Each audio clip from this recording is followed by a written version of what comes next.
Hi everyone, it's Amanda. Today I'm going to be doing a romance reading vlog, but fantasy version.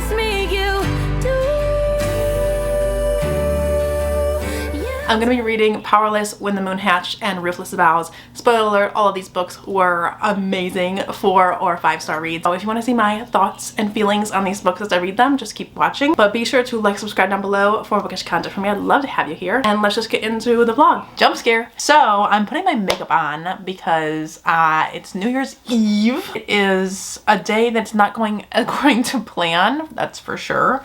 Mr. Sully, I think he's might be in here, but Mr. Sully is not doing well. He's sick out of both ends, if you know what I mean. So we had to cancel our plans to get dinner, but don't worry, I still will be getting drunk and still having yummy food because we are not going to start the new year on a bad foot. So Ryan's out getting groceries. We're gonna make cacio e pepe and steak and scout like a surf and turf situation. We're gonna make strawberry basil margaritas and pineapple jalapeno margaritas. So we're still being served very well, okay? But I am pretty disappointed because I was gonna have a fun time with some family members, but what can you do? The dogs, sometimes they just wanna vomit and shit. That's fine. So I'm gonna be putting on my makeup. I don't know if you guys like this sort of thing. It's kind of new to me, like the whole vlogging thing. I usually do vlogs only like reading style, so if you like it that way, just let me know. I just wanted to try something new and see how we feel about that. So I haven't actually started any books yet because I have been rotting in bed. Well, I actually did finish Reckless by Elsie Silver last night. It was a surprise pregnancy, which I was kind of nervous about, but I ended up really liking it. And so I literally need to eat my words in 2024 because clearly I do not know myself as well as I thought I did. Anyway, this is the e.l.f. Putty Primer. I used like 4 of these already in 2023. I used this foundation right here. I just used it ever since my wedding because I think Chandler Ainsley, I watched her video and then I was like, I need to get the foundation that she used. And it has not steered me wrong. So yeah, back to books. So Reckless by Elsie Silver. I started it at midnight and ended up staying up until 3 a.m. That one was the surprise pregnancy trope that Elsie Silver did. And I was pretty nervous about it. But I ended up really loving it because Theo the hero was such a good character to go through something like that with. And the surprise baby thing wasn't done the same way I've seen it done before. I don't like Winter as much as the other heroines in the Chestnut Springs series, but I still really liked her. It was also a very character-driven story, so you didn't get much plot. Really, it was just Winter struggling with her own insecurities and then Theo being there every step of the way to kind of reassure her that she can be loved. And she just had such a hard time with her parents and with her ex-husband, who is a little dick in this book too. So I like that she got her happily ever after. Okay, so that's foundation. Then I go in with the Huda Beauty concealer. This one is like the palest one you can possibly get. I think it's whipped cream, but I don't really love this concealer because it's kind of creasy. It's definitely pale. Watch what happens. I'll show you in a second. But look at that. Look how pale that is. Like, that will brighten a ghost. But yeah, I really want to do more vlogs this year, so let me know if you are excited about that or if you're like, oh my god, please no, I don't need another person who vlogs a bunch. If I had cheekbones, where would they be? Do we see a difference? This side versus this side? I don't know, but I think there is, so I'm gonna keep doing it anyway. Then I'm going to go in with the Hourglass Bronzer. Another Chandler Ainsley recommendation. Listen, we both had our weddings around the same time. I needed to follow the step-by-step routine. And this stuff I really love, actually. This one's in Mood Exposure. It's the Ambient Lighting Blush. And I got this mini one because it's hella expensive, so I needed to calm down a little bit and get the travel size. Okay, and you might think this looks a little crazy, girl. This looks a little crazy. But listen, trust the process. You have to also put powder on top of it because I'm an oily bitch. And I get oily literally within 1 hour. Okay, I'm not saying I'm a beauty guru, alright? But there was actually these girls I used to work with that always told me, you need to do a YouTube channel with makeup because you have like a YouTuber personality.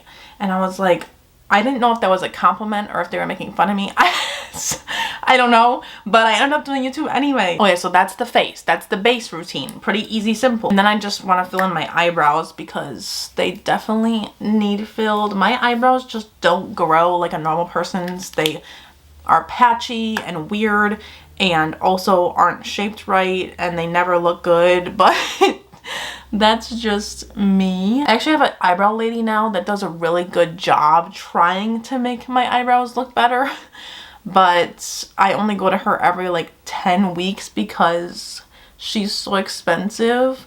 So they're definitely overgrown right now, but we're just gonna work with what we have. Are there any tropes you guys are really looking forward to this year or diving into a different subgenre at all? I would love to know what you're excited for. I'm kind of excited for hockey romances right now, but I think that's just because I have this hockey romance vlog that I'm gonna be doing.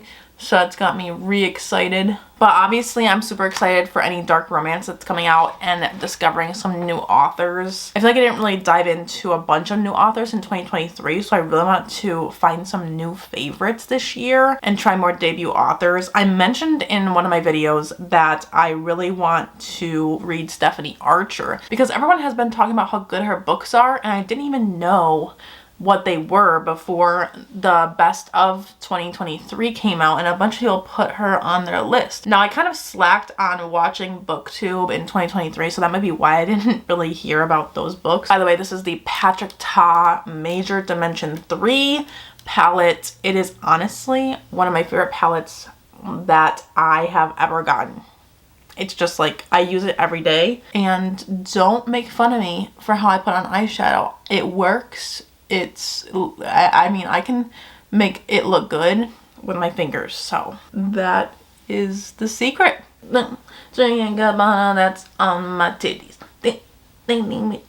I am starting my resolutions tomorrow because tonight I'm definitely going off on the alcohol and on the food. But tomorrow I'm gonna start to do some healthy habits, nothing crazy, just going to start trying to actively think about it and then slowly incorporate better things rather than cold turkey everything and then end up failing every year. I just want to be able to go up the stairs without dying. That's kind of the goal for next year. When I have a family, I want to be able to play with them and do all the things without wanting to go to bed right after, like take naps. So then I guess I'll do eyeliner too.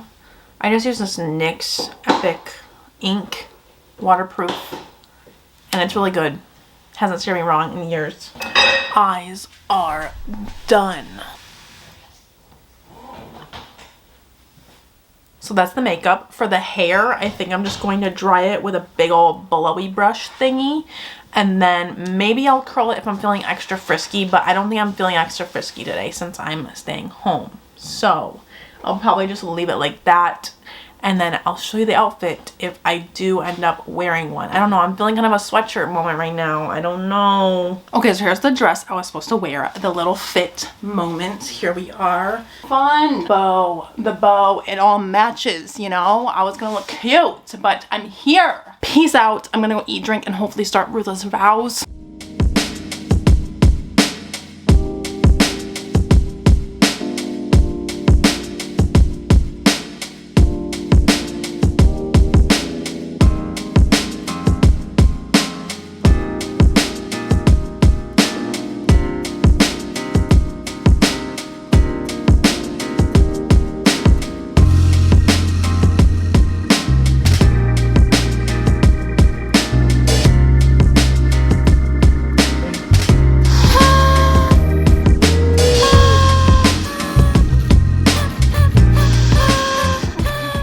Hi my friends, I am 113 pages into Ruthless Vows, and I thought that I wouldn't have an update yet, but girl, this is so good, and I've already had so many reactions that I was like, why was I not filming?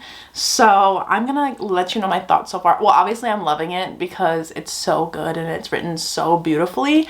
I'm on sprints right now with y'all, so I'm having a great time. It's Wednesday, hump day. But what's going on in this book right now? Well, if you haven't read Divine Rivals and you don't want to be spoiled for the ending of that book, you might want to skip this section for this book because I'll probably end up spoiling it because I'm going to talk about what this book is about. But this one takes place 2 weeks after, and they're still separated right now. Roman is with the enemy and Iris is still writing on the other side. And right now she's going back to the front lines with Addie, and there's a new character, Tobias, and I'm like, are Tobias and Addie a thing? Right now it seems like they're kind of a thing, but I don't know. It's like kind of hinted at. And I'm also loving the angst right now. I'm really interested to learn more about Dacre. And then Emba as well. We have 2 stories going on at the same time, which I really, really love. And I love the side characters, the reunion.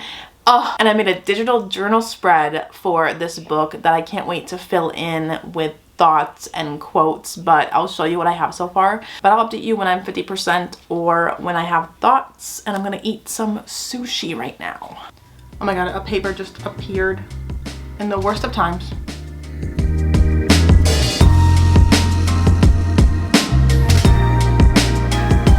Done, done, done. Oh my god.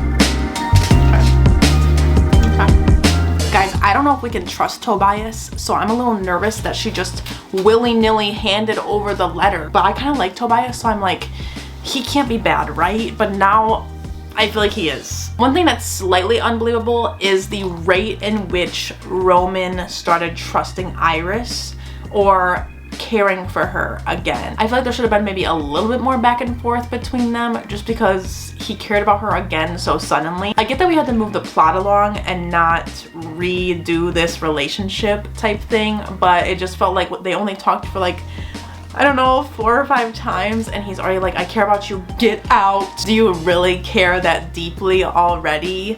I mean, maybe within himself, he feels that he cares because he does deep down know that he cares for this person.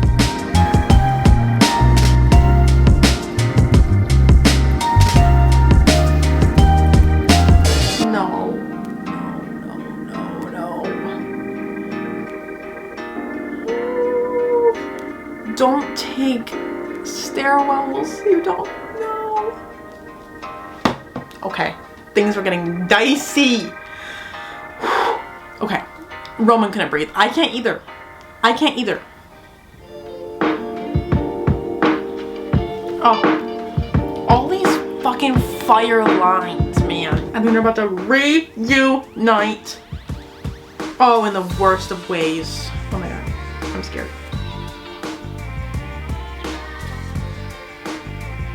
Oh, she just went out and said it. She said, I'm your wife, bitch. Yeah, that's what I am. Oh my god, I'm stressed. I'm stressed out. Chapter 22, guys. Chapter 22 was it.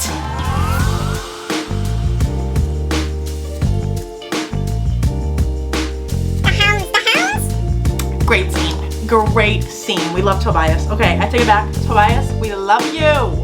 We had some action scenes. We saw them reunite for a brief moment, and now we get to deal with the aftermath of the betrayal of a god. Okay, I'm ready. This is gonna be so good. I don't know what's gonna happen, but I was wrong about Tobias. Should I be surprised that I was falling in love with you a second time?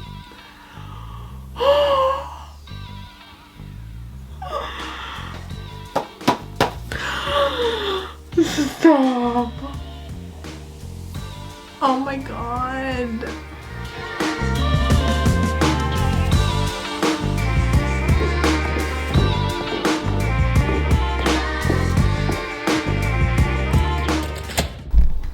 Oh my god, this is too up close, my dudes. Look at that weenie. Oh, he's a nice kid. Okay, for context, we are now in a precarious situation. Bombs were dropped, literally. And so now we don't know what's happening.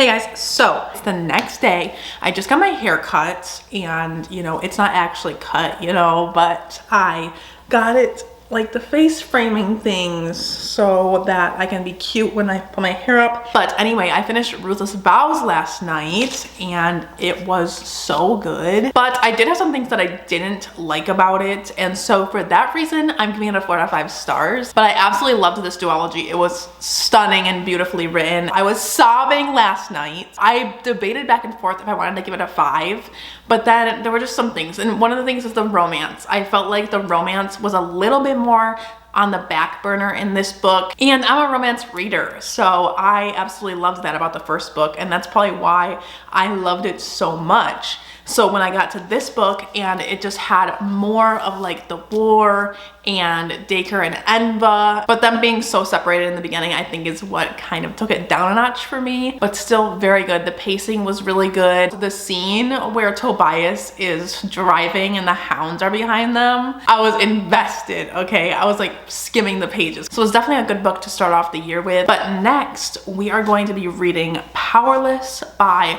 Lauren Roberts, and this one I've heard really good things about and really bad things about, so I don't know where I'll fall on the spectrum, but I do think that I'll probably love it because I love banter and people have been saying this one has amazing banter. I'll probably start that tonight or tomorrow. Tonight I'm actually going to my mom's for a birthday dinner. Tomorrow's my birthday, and tomorrow night I'm going out to dinner with friends, so it's kind of like a birthday weekend and it's gonna be super fun, and I just want to kind of enjoy that and maybe start a book and read a couple chapters, but I'll probably end up not reading that much, to be honest. But yeah, 27 is almost here, and 7 is my lucky number. No, I know it's a lot of people's lucky number, but let me explain. I was born on the 7th of 97. And I was 7 pounds, 7 ounces when I was born. And my sister is 7 years apart from me. That's a lot of 7s. So I'm pretty pumped to see what this year has in store for me.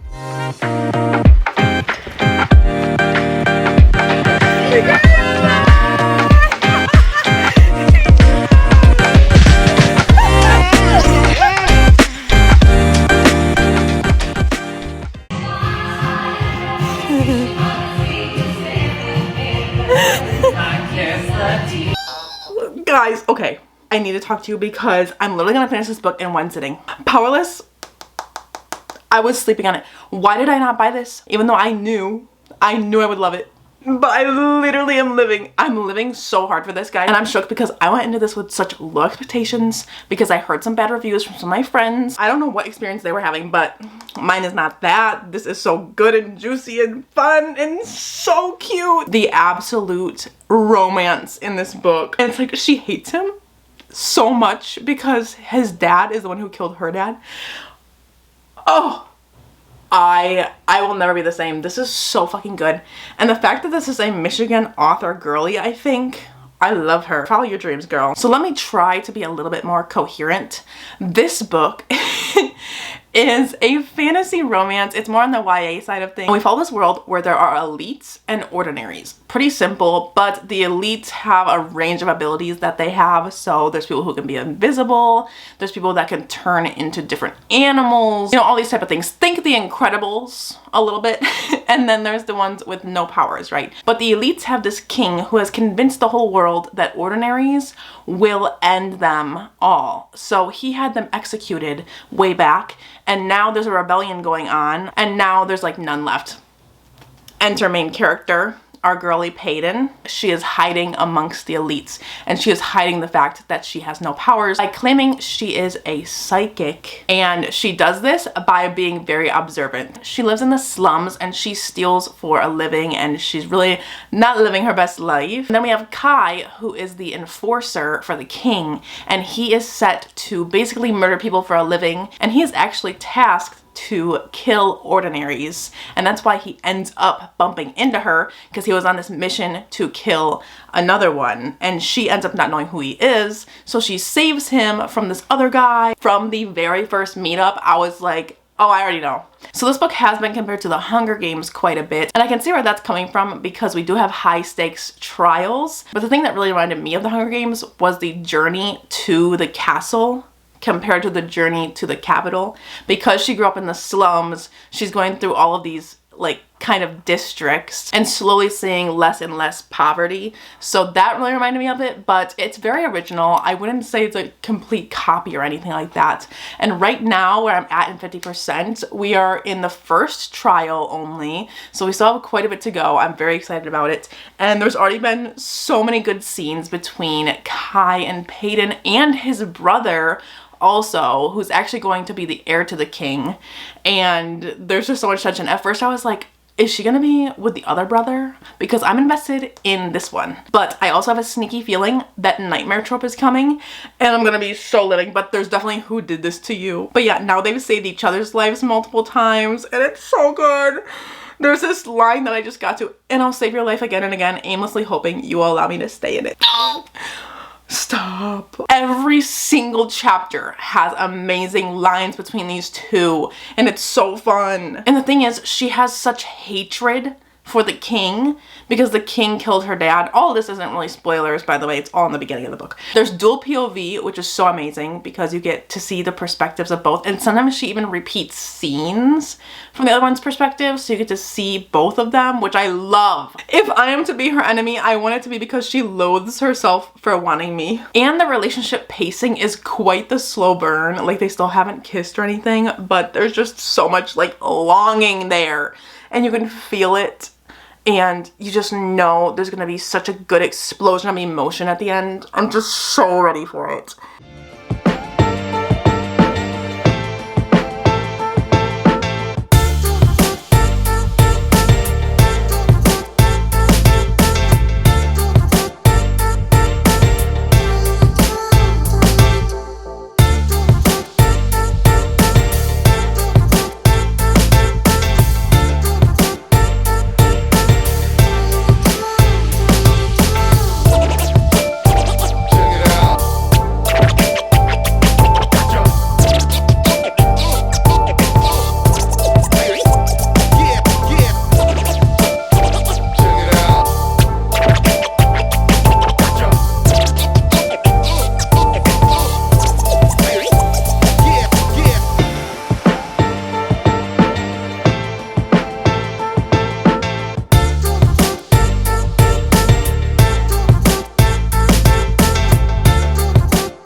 Hey, so last night I finished Powerless, which was a 5-star read. So excited. It's my first 5-star of the year. It was so good. As a romance reader, I loved it. Absolutely amazing. The tension, the freaking ending, twists and turns. I loved every second of it. And the action was so good. The romance versus the fantasy. As a romance reader, I loved it, but I can understand where fantasy readers might be like, where's the fantasy? It's kind of lacking in that department, but I do think the next book will have a lot more because of the setup that this book brought with like the rebellion versus the king. I really loved our main character, Paden. She really never faltered from her belief that the king is evil, and she never let this romance get in the way of her end goal, which was ultimately to help ordinaries. The romance between Kai and Paden was kind of forbidden and also hate to love, and it was truly an enemies to lovers because she really does hate the king and therefore hates his sons, obviously, but she had this soft spot for them, realized there's just more to the story than just that. But the ending, just what is happening? What is going to happen in book 2? I have no idea, but I love this book. I'm so glad I gave it a shot. I loved the trials and the pacing of the trials. It didn't feel rushed to me, and the focus on the relationship between Kai and Paden. I did not see the ending coming or any of the twists that happened. I should have, looking back, but I was just so invested in the story and just eating it up so fast that I didn't even have time to think about where I would see the plot going or any theories about what would happen. I was just honestly waiting for Kai and Paden to kiss the whole damn book. But this book is more YA, so it doesn't have any spice. But trust me, there's tension galore and you won't even notice. It's honestly such a good romance. I also love when the female main character has a weak point in the book where she's almost dying and then he has to come to her aid, and it's just this moment of vulnerability. I love it so much. So I think that's all I really have to say about this. I can't wait to see where it goes. Can't wait for Reckless to come out, but 5 stars all the way. So highly recommend if you are also a romance reader and you love banter. I will see you in the next clip. Hey, so I went a completely different route and ended up picking up When the Moon Hatched by Sarah A. Parker because it came out just yesterday and I was like, I want to pick this up right now on release day. So that's what I did. It is so good so far. I really think this one is going to take readers by storm. It is so unique already and it's an epic fantasy, so it's quite a difference from the other books I've been reading. It has a lot more world building, but I'm loving it so far and I love our main character already. She is an assassin. Her name is Rave and she's an assassin for a rebellion group. And then we have a mysterious character that just came up that we don't know about yet because I'm at 11% right now, but I just know he's a love interest. So we've met him briefly, but I'm excited about it. And then she's already killed someone, so that's good. And we've gotten some world building. I know a little bit, so I'll go over what I know. This world has elemental magic, and each element has a god or a creator. And if you can hear one of those creators singing to you, then you have that magic. So you have something on you usually that will indicate which creator you can hear. And it's either on your ear or like around your neck, I think. I'm still learning, but yeah, you have one, or I think in rare cases you can have 2 that you hear. But it's either, you know, fire, air, all those. And then we have quite a bit of different lands as well. Right now we've only been to one place and we've been quite high up in the clouds on this bridge where you can see the dragons that are moons. There's different species of dragons and they're all called something different and they all have different ways that you can find them and get their eggs, and some of them are harder to get their eggs. That's kind of the gist that I know so far. We haven't met any dragons yet or anything like that. We haven't learned about them too much at the point where I'm at right now. But what I'm really loving about the book is the prose. It's absolutely beautiful. And then I also love Rave, our main character right now that we follow. She is so fun to read about. She's badass. We've also gotten a different perspective already that I think is a flashback, and she is a young girl at the point where we've seen her so far. And she in this time really wants to get a dragon. So I'm loving the different things I'm learning, but obviously I don't know much yet, but I can't wait to update you at the 50% mark. I just wanted to get a little bit of my initial thoughts in before so I can see how I'm feeling as the story goes on. It's quite a long one, so I'm sure I'll have lots of thoughts. If I have some before 50%, I surely will update you, but I have a good feeling about this one. So there are many developments happening, so I need to update you. I'm at 37% in When the Moon Hatched, and this book, you guys, this is so good. I'm not gonna go into spoilers. I'm just gonna go into general thoughts and feelings and a little bit more about the beginning and what I didn't cover in my last clip. I'm shook. I already cried. I cried at the 20% mark, which is crazy for me. I usually don't get that invested in characters yet, but I really feel for our main character, Rave, and she just has such good development already at the 20% mark, and then even further. And the plot absolutely went a different direction than I thought it was going. It is so fast paced, and once you hit like 25%, I would say you're like, wait, where's this book going? And you get really excited about it. And then we do have our love interest, which was the guy that I already thought. That's obvious. It went from 0 to 100 so quickly. We have multiple point of views in this book, even more so than just the past character and Rave. We now have the past character, which we've learned so much more about her story and her way to the dragons and the story of her brother. There's just a whole lot going on with this world. There's already been banter between our 2 love interests, and it is so fun. They're on a dragon right now, and even when she's being tortured and abused and on the brink of dying, she still has that sass. There's also so many layers to the story. On one hand, we have Rave's story. We want to learn more about her backstory, what happened in the past that caused her so much trauma. She can't trust anybody. She really doesn't let herself be vulnerable. And we've already seen that play out in many ways, and we kind of understand her now and why she is that way. Then we have the other layer of the story with the Atherstone family. So there's this family that has this stone that they wear, and it's supposed to contain the god of Ather. Aether, I'm not sure, but it contains him because he is the reason why the dragons fall. So they're supposed to be tombstones in the sky as moons, but ever so often they fall. And the creators figured out that it was the god of Aether who was bringing them down, and so they locked him up and tethered him to this stone that belongs to this family now. So we don't know how that's gonna play out. Then we have the rebellion that Rave's in, and she's kind of tethered to this girl, Sareem, who holds her blood in a jar in order to kind of control her. So I don't know how that's gonna come into play coming up here quickly because things are going down. There's just a lot going on. Clearly we're gonna have a lot more happen because I'm not even at the 50% mark yet. But yeah, that is the gist. It's just gotten really, really fast paced and really good. So I can't wait to keep reading once I'm done with the work. I'm on my lunch break right now, and I'm just so excited to get off so that I can read and hopefully finish this book today or tomorrow.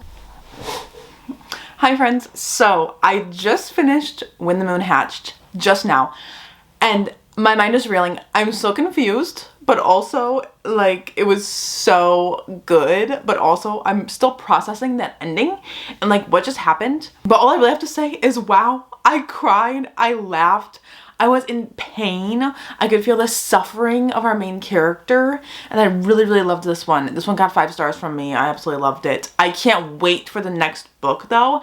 This was definitely like a setup for the rest of the series, and I can tell this is going to be a really, really good story with a lot of different elements to it. There's just so much going on with the family dynamics and also the world and the gods. I know they're going to come into play a little bit more just from what I can tell, and there's so many secrets and betrayals, and ooh, I'm scared. I'm nervous for these characters right now, but this was so good. I wish there was more romance, of course, because we just got like the setup to a romance that is epic and like star-crossed lovers, but at the same time, I didn't get enough between them, so I really can't wait for the next book. This was a really good one, you guys. I think that you'll really like this one. If you love lyrical writing and you're in the mood for that sort of thing, I think this is the perfect time to pick something up like this. This book was also very character driven, so if you want a really, really action-packed plot, I'm not sure, like there are parts that have the action, but I would say only like 10% of it has a lot of action, and the rest you're just building up these characters and setting the scene for a big war to come, I'm sure. Rave really reminded me of Celaena from Throne of Glass. Not even in the way that she is an assassin, it's just that her sass and her strength shine through, and she just has similar energy to Celaena. So I really loved that because I love Celaena, and I can't wait to see where this book goes in the future. I just ordered my copy on Amazon. I don't know if they have any left. They only had 3 left when I ordered it, so I'm very excited to get that in the mail. And then now I want to read Sarah Parker's other books, like To Bleed a Crystal Bloom, which I think is a Tangled reimagining, or not Tangled, sorry, Rapunzel. But anyway, really great book. The writing was so beautiful, and it was a unique story and world, and it was fresh, you know. It felt like something new instead of regurgitating the same tropes, and this video was just such a good one to start off the year with, so I'm so glad I did it. So to recap for this video, my favorite was When the Moon Hatched. I loved the writing style. I really didn't want to read it quickly, which is why this vlog took longer than anticipated. I didn't want to rush reading through this book because it was so beautiful. It reminded me a little bit of Nicole Fiorina's writing style, and I usually do let her books simmer into my bones because the writing is so beautiful. So that's how I felt about this one. The most fun was definitely Powerless. I mean, that was a very fun time. Lots of witty banter, lots of tension between the main characters. There was a stark difference between When the Moon Hatched and Powerless in the writing style, and it's so clear when you read them back to back. Even in the romance, When the Moon Hatched had that soulmates feeling, whereas Powerless had the fun, flirty, kind of lighthearted feel. I think Powerless was very fast-paced, and then compared to When the Moon Hatched as a slower, more romantic feel. The love between these two characters, even though you didn't get to see it on page as much as with Powerless, you still felt it in your bones because you felt the love that he had for Rave. And so good. And then Ruthless Vows was such a great and heartbreaking ending to the duet. This video was such a fun one to make. It took me longer than anticipated to read through all these books, but that is okay in my book because I'm really proud of how it turned out, and I'm really happy with the books that I read. If you made it this far, be sure to leave a dragon emoji down below and like and subscribe down below for more bookish content from me. I'd love to have you here, and I will see you in my next video. Bye guys!